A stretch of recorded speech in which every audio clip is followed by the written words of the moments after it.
G'day guys, I've got the new Toyota Fortuner here. This is the Crusade model, so top spec for the range. Toyota currently have this advertised for $59,990 drive away. Definitely better value than it used to be, but maybe not as good value as something like an MUX or in particular a Pajero Sport. Those two lead this segment pretty comfortably. This is the interior of the Crusade. Interesting brown trim on these seats, they're quite comfortable. I like these cup holders that pop out here.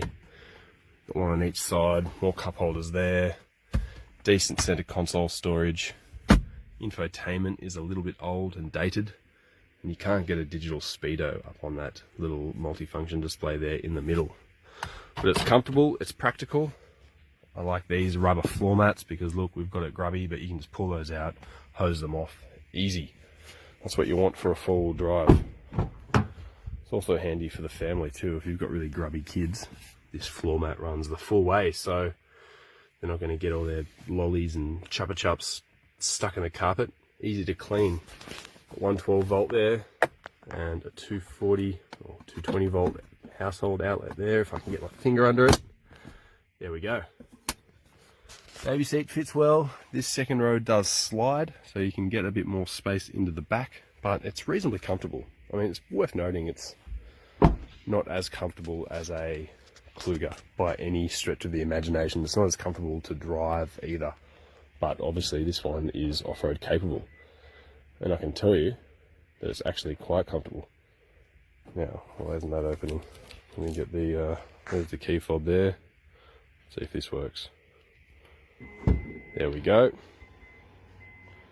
So this is the load area, quite big as you can see, and there's a third row, but it actually goes up and on the side there instead of down and on the bottom, so you can't really use all the load space at once, which is kind of annoying.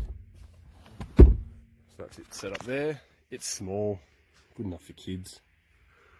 You do have air vents however, and there might be a cup holder or two floating around in there somewhere as well. So good for occasional use, but if you're into four-wheel driving, say, I don't mind this setup. Sorry, I'll get this back up here. Got one hand and a busted finger at the moment, so it's a bit tricky to do. Anyway, what you can do is you can get into these bolts here, and you can pull that third row out relatively easily. So, say if you want to go forward driving, you want to go do something like that. That's not done up correctly, I'll fix that up in a second. You can just pull that third row out, so you're saving on kilos, you're saving on space as well. Just store them in the shed or something like that for when you're not using them. But all in all, it's off-road capable, it's spacious enough and it's comfortable enough. There's a lot of new safety technology which is great for this model. It probably needs a bit of a bump in infotainment to complete the picture, in my opinion. One feature, just one last thing that four-wheel drivers will like, I know I love it, under the bonnet here. So it's the 2.8 litre turbo diesel, same as the Hilux. Now where's the bloody latch thing? That's on the bottom.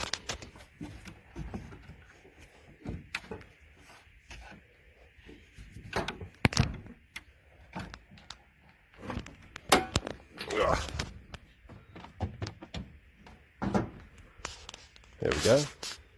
There it is, all a bit muddy under there. Check out this spot here. You've got spots to mount up a dual battery straight off the bat. You can fit a good sized battery in there as well, and they've even gone to the effort of fitting up a fuse panel. Look at that, they've already got one in there. That's to do the red arc electric brakes. Look at that. Not many cars these days you can fit an extra battery under the bonnet, but this actually has a bit of usable space around the place. So your turbocharger and your DPF on this side, but you could probably squeeze in a catch can and that sort of thing around the place as well. Some diff breathers, all those good things that you might want to use. So if you wanted something that's a family car, but also a four-wheel drive that you can modify a little bit, take on some tracks, it's a good option.